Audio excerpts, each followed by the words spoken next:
మన ఈరోజు సూపర్ మార్కెట్కి వెళితే అక్కడ రంగురంగుల డ్రాగన్ ఫ్రూట్స్, అందంగా మెరిసిపోయే యాపిల్స్, ఆకర్షణీయంగా ఉండే కివీ పండ్లు మనల్ని ఊరిస్తూ ఉంటాయి. ఇవి ఖరీదు ఎక్కువ కాబట్టి వీటిలో పోషకాలు కూడా ఎక్కువే ఉంటాయని మనలో చాలామంది నమ్ముతుంటారు. కానీ ఒక్కసారి ఆలోచించండి, వేల కిలోమీటర్ల దూరం నుంచి సముద్రాలు దాటి మన దేశానికి వచ్చే ఈ పండ్లు నెలల తరబడి ఎలా తాజాగా ఉంటున్నాయి. మన ఇంటి పక్కన దొరికే జామ పండు కంటే ఎక్కడో న్యూజిలాండ్ నుంచి వచ్చే కివీ పండు నిజంగానే గొప్పదా?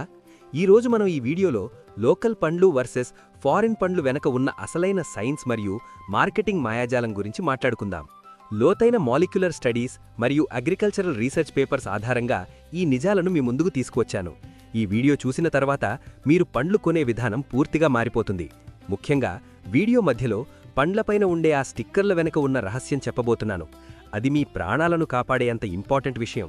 అందుకే ఒక్క సెకండ్ కూడా స్కిప్ చేయకుండా ఈ వీడియోను చివరి వరకు చూడండి.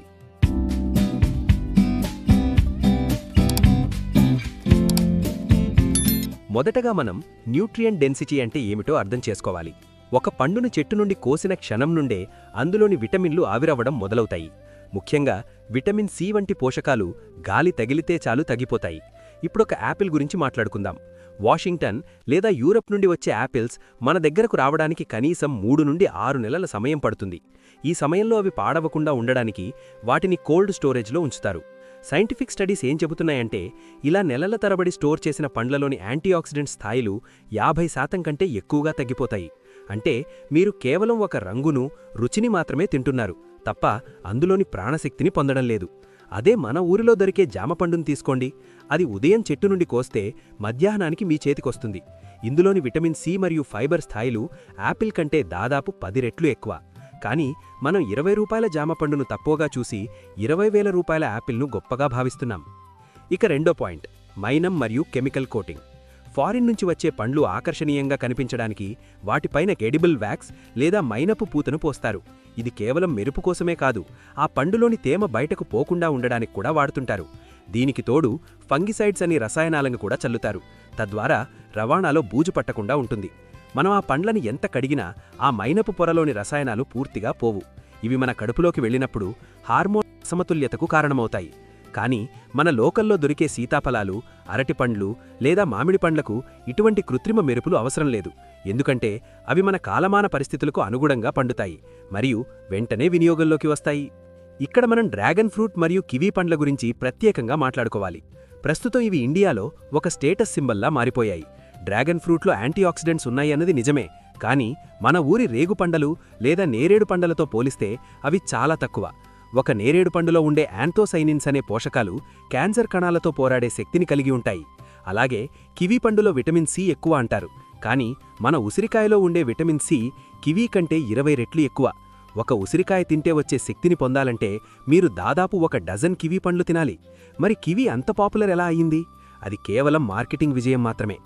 మరో ముఖ్యమైన శాస్త్రీయ అంశం గట్ బ్యాక్టీరియా మరియు ఎకాలజీ. మన పూర్వీకులు ఒక మాట చెప్పేవారు, ఏ ప్రాంతంలో పుట్టావో ఆ ప్రాంతంలో పండే ఆహారాన్నే తినాలి అని. దీని వెనక అద్భుతమైన సైన్స్ ఉంది. మన శరీరంలోని జీర్ణక్రియ మన చుట్టూ ఉండే వాతావరణానికి అలవాటుపడి ఉంటుంది. మన ఊరి మట్టిలో పండే పండ్లలో ఉండే బ్యాక్టీరియా మన ప్రేగుల్లోని మంచి బ్యాక్టీరియాకు స్నేహితుల్లా పనిచేస్తాయి. ఎక్కడో ఆస్ట్రేలియాలో పండే పండు మన కడుపులోకి వెళ్ళినప్పుడు మన ప్రేగులు దాన్ని ఒక విదేశీ వస్తువులా చూస్తాయి. అందుకే చాలామందికి ఫారిన్ ఫ్రూట్స్ తిన్నప్పుడు ఎలర్జీలు లేదా జీర్ణ సమస్యలు వస్తుంటాయి. ఇది మన డిఎన్ఏకు మరియు మన నేలకు ఉన్న విడదీయలేని బంధం. ఇక పండ్లపైన ఉండే ఆ స్టిక్కర్ల రహస్యమేంటో ఇప్పుడు తెలుసుకుందాం. మీరు పండ్ల మీద PLU కోడ్స్ గమనించే ఉంటారు. ఒకవేళ ఆ స్టిక్కర్ మీద 5 అంకెలు ఉండి అది 9తో మొదలైతే అది ఆర్గానిక్గా పండిన పండు అని అర్థం. ఒకవేళ అది 8తో మొదలైతే అది జెనెటికల్లీ మాడిఫైడ్ అని అర్థం. కానీ విచారకరమైన విషయం ఏంటంటే, చాలామంది వ్యాపారులు తమ పండ్లు పాతవని తెలియకుండా ఉండడానికి కూడా ఈ స్టిక్కర్లను వాడుతుంటారు. లోకల్ పండ్లకు ఇటువంటి స్టిక్కర్లు అవసరం ఉండదు, ఎందుకంటే వాటి ఫ్రెష్నెస్ వాటి వాసనలోనే తెలిసిపోతుంది. మనం విదేశీ బెర్రీల గురించి కూడా మాట్లాడుకోవాలి. బ్లూబెర్రీస్, స్ట్రాబెర్రీస్ లో యాంటీఆక్సిడెంట్స్ ఉన్నాయని మనం వందల రూపాయలు పెట్టి కొంటాం. కానీ మన దేశంలో దొరికే ఫాల్సా లేదా కరక్కాయ వంటి వాటిలో ఉండే మెడిసినల్ వాల్యూస్ ముందు అవి ఏపాటివి కావు. నేషనల్ ఇన్స్టిట్యూట్ ఆఫ్ న్యూట్రిషన్ ప్రకారం భారతీయ పండ్లలో ఉండే మైక్రోన్యూట్రియంట్స్ మన వాతావరణంలో వచ్చే రోగనిరోధక శక్తిని పెంచడానికి ప్రత్యేకంగా ఉపయోగపడతాయి. ఉదాహరణకు ఎండాకాలంలో వచ్చే తాటి ముంజలు మన శరీరానికి చేసే చలవ ఏ ఫారిన్ ఫ్రూట్ కూడా చేయలేదు. ఆర్థికంగా చూసినా కూడా లోకల్ పండ్లు కొనడం వల్ల మన రైతులకు లాభం కలుగుతుంది. అదే ఫారిన్ పండ్లు కొంటే మన డబ్బు విదేశీ కంపెనీల జేబుల్లోకి వెళుతుంది. రవాణా ఖర్చులు, ప్యాకేజింగ్ ఖర్చులు అన్నీ కలిపి ఆ పండు ధరను పెంచుతాయి తప్ప అందులో పోషకాలు పెరగవు. న్యూట్రిషన్ పర్స్పెక్టివ్లో చెప్పాలంటే మైలేజ్ ఎక్కువైన కొద్దీ న్యూట్రిషన్ తగ్గుతుంది. అంటే ఒక పండు ఎంత ఎక్కువ దూరం ప్రయాణిస్తే అంత తక్కువ న్యూట్రిషన్ని మీకందిస్తుంది. వీడియో చివరలో నేనిచ్చే ప్రో టిప్ ఏంటంటే పండ్లు ఎప్పుడూ సీజనల్గా తినాలి. ప్రకృతి మనకు ఏ కాలంలో ఏది అవసరమో అది అప్పుడే ఇస్తుంది.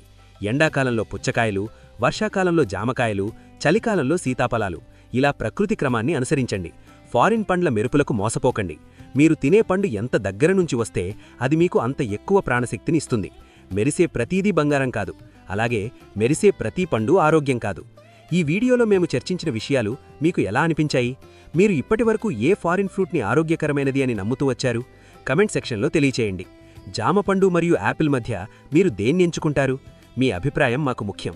ఈ ఇన్ఫర్మేషన్ గనక మీకు కొత్తగా అనిపిస్తే వెంటనే లైక్ చేయండి. మన లోకల్ రైతుల కోసం మరియు మన ఆరోగ్యం కోసం ఈ వీడియోను మీ ఫ్రెండ్స్ అండ్ ఫ్యామిలీ మెంబర్స్కి తప్పకుండా షేర్ చేయండి.